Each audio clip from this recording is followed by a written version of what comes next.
आइए जानते हैं क्या है कोलरास का नियम। किसी भी विद्युत अपघट्य की अनंत अनुता पर तुल्यांकी या मोलर चालकता दो मानों पर निर्भर होता है, जिसमें से एक धनायन और दूसरा ऋणायन होता है। आइए इसका गणितीय रूप लिखें। लैम्डा इन्फिनिटिव m बराबर होगा v positive lambda infinitive positive plus v negative lambda infinitive negative. आइए इसको हम लोग एग्जाम्पल से समझते हैं। तो सबसे पहला एग्जाम्पल हम लेते हैं sodium chloride. Lambda infinitive sodium chloride ये दो मानों पर निर्भर करेगा। लैम्डा इन्फिनिटिव सोडियम प्लस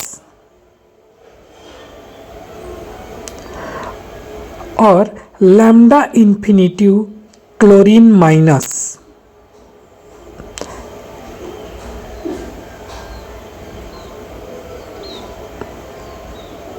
ठीक, अगर इनकी कोई संख्या रहती तो उसको हम लोग सामने में लगाते। जैसे कि दूसरा एग्जांपल देखिए, बेरियम क्लोराइड। एक बेरियम है और दो क्लोरीन है, तो लैम्डा इन्फिनिटिव बेरियम क्लोराइड दो मानों पर निर्भर होगा।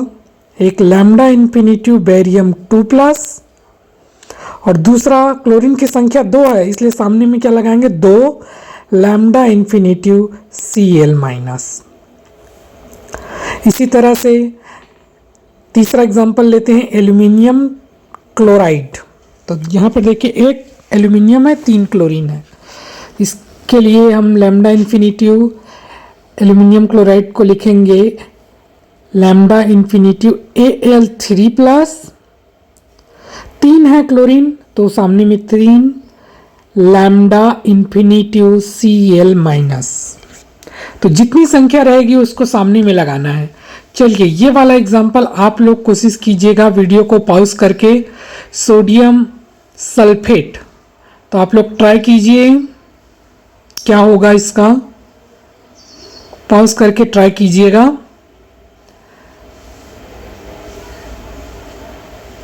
आइए देखते हैं ये किस तरह से टूटेगा। तो लैम्डा इन्फिनिटिव सोडियम संख्या 2 है, इसलिए 2 सामने में आ जाएगा, सोडियम प्लस।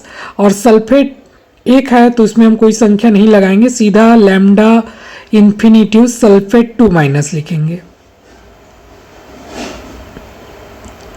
ठीक, तो आशा करता हूं कि आप लोगों ने सही बनाया होगा। आइए अब इसके अनुप्रयोग देखते हैं। तो सबसे पहला अनुप्रयोग है दुर्बल विद्युत अपघट्य की अनंत अनुता पर मोलर चालकता ज्ञात करना। हम किसी भी दुर्बल विद्युत अपघट्य की मोलर चालकता का मान जो प्रबल विद्युत अपघट्य हैं उनके मोलर चालकता के मान से ज्ञात कर सकते हैं। कुछ प्रबल विद्युत अपघट्य के मोलर चालकता से हम किसी दुर्बल विद्युत अपघट्य की मोलर चालकता ज्ञात करते हैं। जैसे कि यहाँ पे हम एग्जाम्पल ले रहे हैं एसिटिक एसिड, जो कि एक दुर्बल विद्युत अपघट्य है। इसका मोलर चालकता हम लोग प्रबल विद्युत अपघट्य की सहायता से निकालेंगे। एसिटिक अम्ल का मोलर चालकता इस तरह से होगा, कोलरास नियम अगर लगाएंगे तो लैम्डा इन्फिनिटिव CH3COO माइनस और लैम्डा इन्फिनिटिव H प्लस। आइए 3 प्रबल विद्युत अपघट्य की सहायता से एसिटिक एसिड का हम लोग मोलर चालकता निकालते हैं। ठीक, HCl CH3CONA और NaCl के द्वारा हम लोग एसिटिक एसिड का मोलर चालकता का मान निकालेंगे। आइए एसिटिक अम्ल का मोलर चालकता हम लोग कुछ प्रबल विद्युत अपघट्य के सहायता से निकालें, जिसमें पहला प्रबल विद्युत अपघट्य है HCl, दूसरा है CH3COONA सोडियम एसीटेट और तीसरा है NaCl। तो इन तीनों प्रबल विद्युत अपघट्य की सहायता से हम लोग एसिटिक एसिड का मोलर चालकता निकालेंगे। तो आप देख रहे हैं कि HCl और सोडियम एसीटेट को हमने जोड़ा है और उसमें सोडियम क्लोराइड को घटा दिया है। HCl का कोलरास नियम लगाएंगे तो उसका जो मोलर चालकता होगा वो इस तरह से होगा H प्लस और Cl माइनस में वो टूट जाएगा। इसी तरह से अगर हम ले सोडियम एसीटेट का तो वो होगा CH3COO माइनस और lambda infinitive Na plus.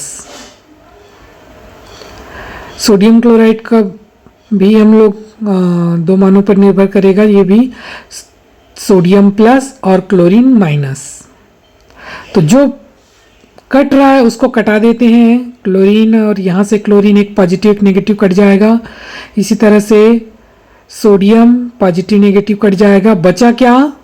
Lambda infinitive H plus और लैम्डा इन्फिनिटिव CH3COO माइनस, यानी कि एसिटिक एसिड का मोलर चालकता हमें प्राप्त हो गया। 3 प्रबल विद्युत अपघट्य की सहायता से हमने एसिटिक एसिड की मोलर चालकता ज्ञात कर ली है।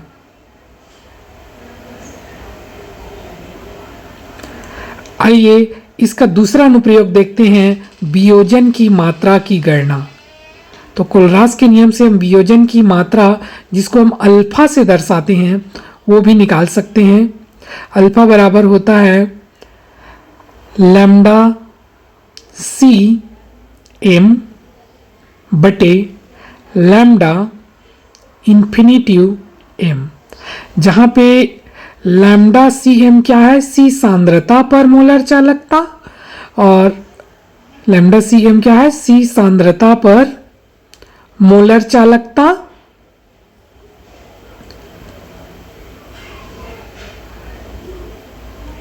और लैम्डा इन्फिनिटिव M क्या है? अनंत तनुता पर मोलर चालकता, अनंत तनुता पर मोलर चालकता। तो इस तरह से इस सूत्र के द्वारा हम वियोजन की मात्रा की गणना कर सकते हैं। आइए अब इसके तीसरे अनुप्रयोग को देखते हैं, दुर्बल विद्युत अपघट्य के वियोजन स्थिरांक की गणना।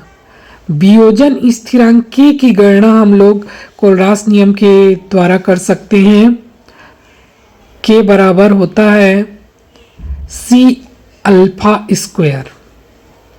अल्फा क्या है? वियोजन की मात्रा है, और C क्या है? सांद्रता है। आइए इस सूत्र से हम लोग वियोजन स्थिरांक ज्ञात करें। तो तनु विलयन के लिए जो अल्फा है उसको हम नेग्लेक्ट करते हैं, तो उसको नेग्लेक्ट करने के कारण 1 माइनस अल्फा बराबर 1 हो जाता है। तो K बराबर C अल्फा स्क्वायर। अभी अभी हमने देखा था अल्फा जो वियोजन की मात्रा है उसका मान क्या होता है? लैम्डा CM बटे लैम्डा इन्फिनिटिव M। तो इसको इस सूत्र में रख देते हैं, तो K बराबर हो जाएगा C लैम्डा CM बटे लैम्डा इन्फिनिटिव M का स्क्वायर। ये है वियोजन स्थिरांक निकालने का फॉर्मूला। आइए अब हम लोग आंकिक प्रश्न बनाते हैं। एसिटिक अम्ल के लिए लैम्डा इन्फिनिटिव M ज्ञात करना है। MHCl बराबर 426 दिया है, CH3COA बराबर 91 दिया है, और NaCl बराबर 126 दिया है। तो इन तीनों प्रबल विद्युत अपघट्य की सहायता से हमें एसिटिक एसिड की मोलर चालकता ज्ञात करनी है। कोलरास का नियम लगाइए।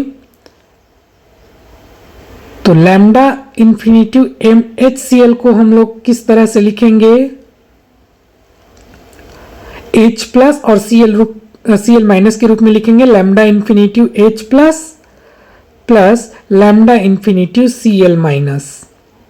इसको हम समीकरण 1 मान लेंगे। दूसरा निकालेंगे लैम्डा M CH3COA ने, ये किस तरह से टूटेगा?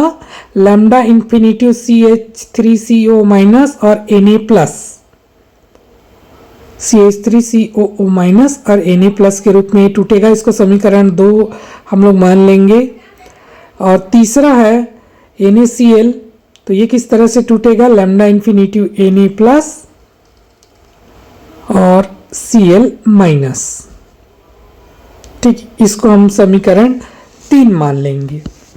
अब इन्हीं तीनों समीकरण से, समीकरण 1, समीकरण 2 और समीकरण 3 से हमें एसिटिक अम्ल को निकालना है।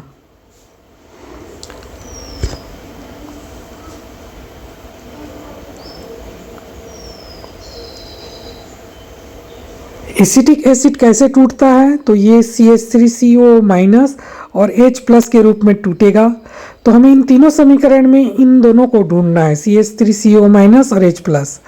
तो समीकरण 2 में CH3CO माइनस है और समीकरण 1 में H प्लस है।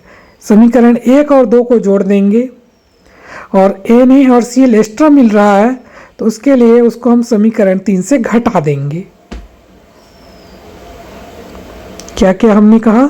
समीकरण 2 जिसमें CH3CO माइनस है और समीकरण 1 जिसमें H प्लस है, दोनों को हम जोड़ देंगे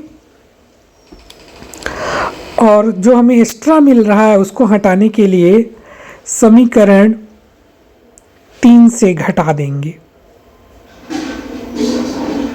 आइए सब करके देखते हैं क्या हमें एसिटिक एसिड प्राप्त हो रहा है। ये आइए, समीकरण 2 में क्या था? लैम्डा इन्फिनिटिव CH3COONA था।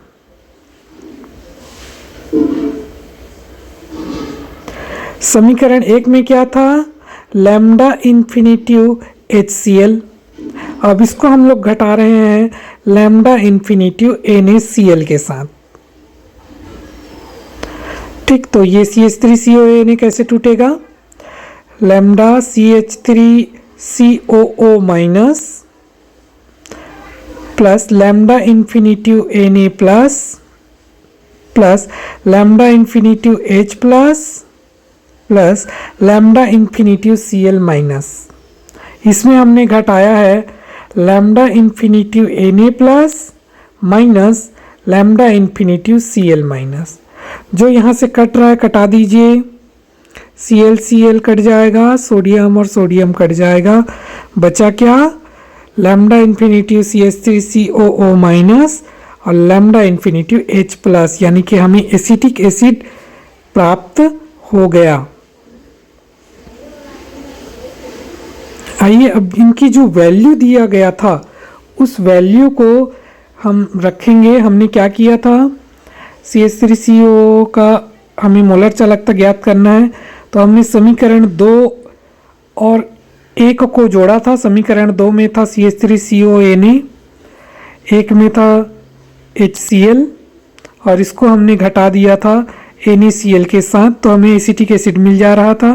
क्वेश्चन में CH3CONA की वैल्यू दिया गया है 91, तो यहाँ पे 91 लिख देते हैं। इसी तरह से HCl की वैल्यू दिया गया है 426, तो यहाँ 426 लिख देते हैं। घटाए थे हम लोग NaCl का जिसका वैल्यू है 126, तो 126 लिख दीजिए। अब दोनों को जोड़ के उससे घटा देंगे। ये आएगा आपका 6 1 7 9 2 11 और 4 1 5। 517 में 126 घटाते हैं, हमें मिलेगा 391 O-1 सेंटीमीटर स्क्वायर मोल -1, जो किसकी यूनिट है। तो इस तरह से हम किसी भी विद्युत अपघट्य का मोलर चालकता निकाल सकते हैं।